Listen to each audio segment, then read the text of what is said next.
Try something for me. Right now, wiggle your fingers into your own ribs and try to tickle yourself. Go on, I'll wait. Nothing, right? Maybe a faint pressure, but not that helpless, squirming, can't breathe laughter you get when someone else does it. Now here's the weird part. It's the exact same fingers, the exact same ribs, the exact same nerves. So why does it work when your little brother does it, but not when you do it yourself? The answer is one of the strangest secrets in all of neuroscience. Because to explain why you can't tickle yourself, I have to tell you something genuinely unsettling. The world you're seeing and feeling right now isn't real.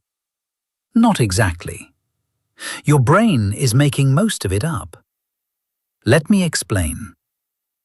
Your brain is trapped in a dark box. Here's a fact that sounds made up, but isn't. Your brain has never once touched the outside world. It never will. It sits in total darkness, in complete silence, sealed inside your skull. It has never seen a sunset, never heard music, never tasted anything.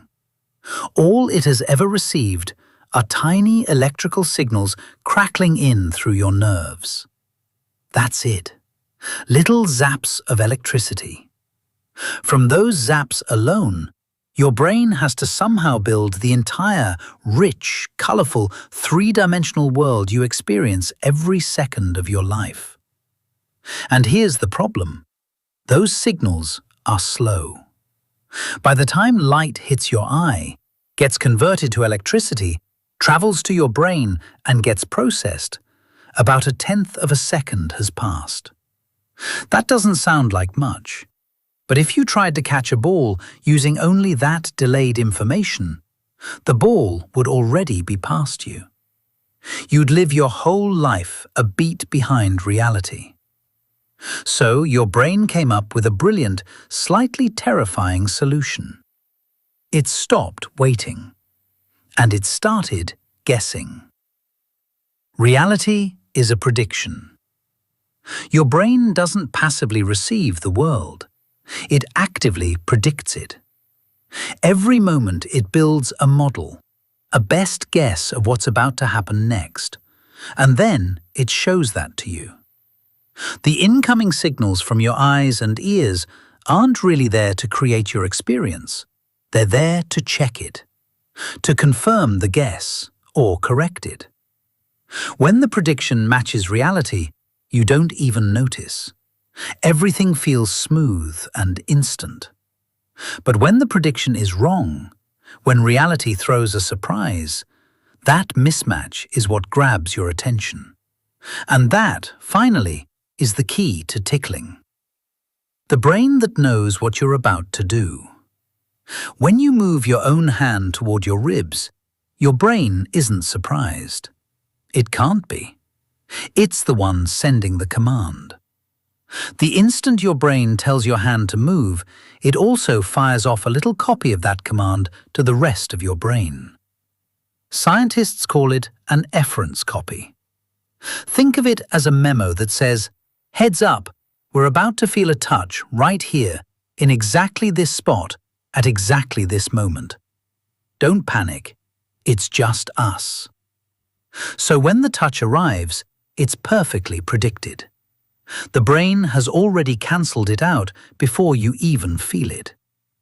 The sensation gets turned way, way down. Boring. Expected. No reaction. But your little brother? Your brain has no memo for his fingers. It can't predict exactly where they'll go, or when, or how. That touch arrives as a total surprise, an unpredictable signal near vulnerable parts of your body. And your brain reacts the way it reacts to anything sudden and unpredictable on your skin. Full alarm, flinching, squirming, laughter. Tickling, in other words, isn't really about the touch. It's about surprise. You can't tickle yourself because you can't surprise yourself. The proof? A robot-tickle machine. Now, scientists are a wonderful kind of stubborn, so of course someone built a machine to test this. Researchers at University College London built a contraption where you move a lever with one hand, and a little robotic arm tickles your other palm in response. When the robot copied your movement instantly, it felt just like tickling yourself, barely anything. Your brain predicted it perfectly. But then they added a tiny delay, a fraction of a second between your movement and the robot's touch. And something amazing happened. The more delay they added, the more ticklish it felt, even though you were still the one controlling it. Why? Because the delay broke the prediction. The touch no longer arrived exactly when your brain expected. That little crack of surprise was enough to switch the tickle back on. That experiment is a window into the deepest machinery of your mind. It shows, in the clearest possible way, that your brain is constantly predicting your own actions and silencing the results. You are living slightly in the future. Once you understand this, you start seeing it everywhere. It's why you can't surprise yourself with a jump scare in the mirror. It's why your own voice sounds normal to you, but recordings sound horrifying. Your brain has a prediction for how your voice should sound, and the recording violates it. It's why you can walk and talk and pour a coffee without consciously thinking about any of it. Your brain is running thousands of tiny predictions a second, and only bothering you when one of them is wrong. This idea even helps explain certain mental illnesses. In some people with schizophrenia, this prediction system seems to misfire. The brain stops correctly labeling its own actions as self. And when that happens, a fascinating thing occurs. Some people with schizophrenia can tickle themselves.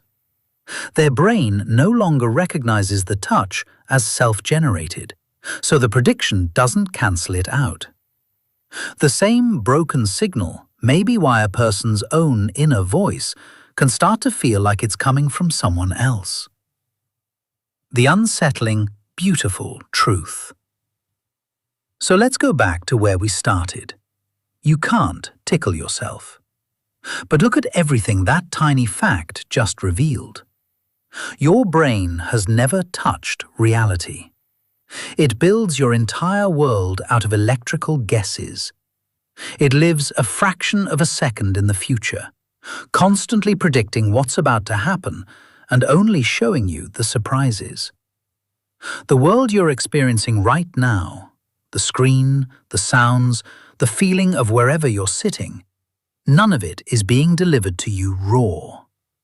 It's a controlled hallucination, a best guess, a story your brain is telling and updating millions of times a second, so fast and so well that you mistake it for reality itself. And it all unravels from one silly question. Why can't you tickle yourself? Because, in a way, you already know what you're going to do. And nothing your brain already knows can ever truly surprise it. Thanks for watching. If this rewired your brain a little, that's kind of the whole point. Subscribe, and I'll see you in the next one.